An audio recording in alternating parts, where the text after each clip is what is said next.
शरद पूर्णिमा व्रत कथा। पौराणिक कथा के अनुसार एक नगर में एक साहूकार की दो पुत्रियां थीं। दोनों ही पूर्णिमा का व्रत रखती थीं।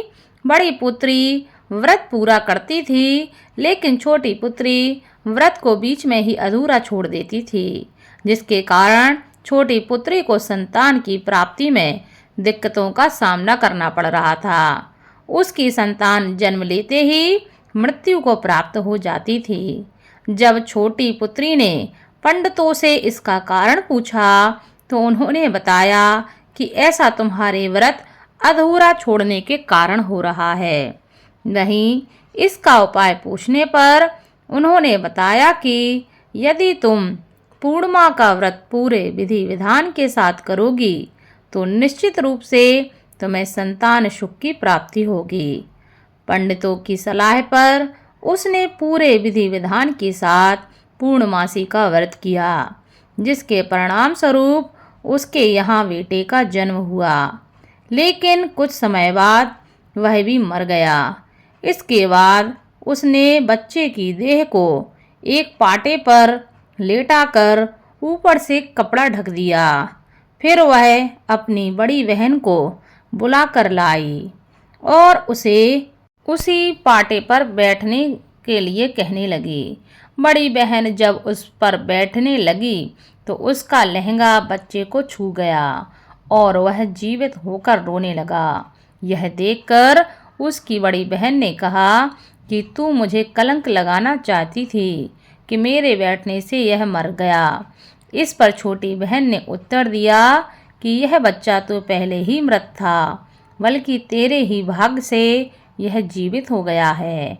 इसके बाद दोनों बहनों ने सभी नगरवासियों को शरद पूर्णिमा की महिमा के बारे में बताया और इस व्रत की विधि के बारे में बताया, जिससे वहाँ के सभी लोग शरद पूर्णिमा का व्रत करने लगे और उनको भी इस व्रत से लाभ प्राप्त हुआ।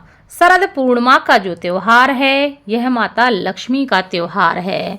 माना जाता है कि शरद पूर्णिमा के दिन माता लक्ष्मी पृथ्वी पर आकर रात्रि में भ्रमण करती हैं और वह देखती हैं कि किस घर में उनका पूजन किया जा रहा है।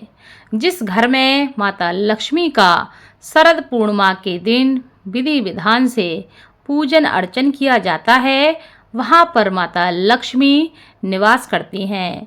वहीं अगर जिस घर में उनका पूजन नहीं किया जाता, माता लक्ष्मी रुष्ट हो जाती हैं।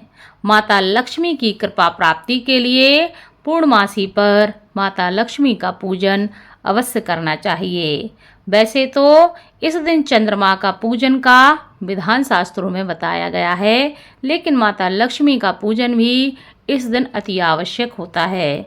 ऐसा करने से आपके जीवन में कभी भी धन सुख संपत्ति की कमी नहीं होती। शास्त्रों के अनुसार शरद पूर्णिमा के दिन रात्रि में खीर बनाकर चंद्रमा की परछाई में रखने के बारे में बताया गया है। माना जाता है कि चंद्रमा की रोशनी में खीर को रखकर उसको रात भर छोड़ देना चाहिए।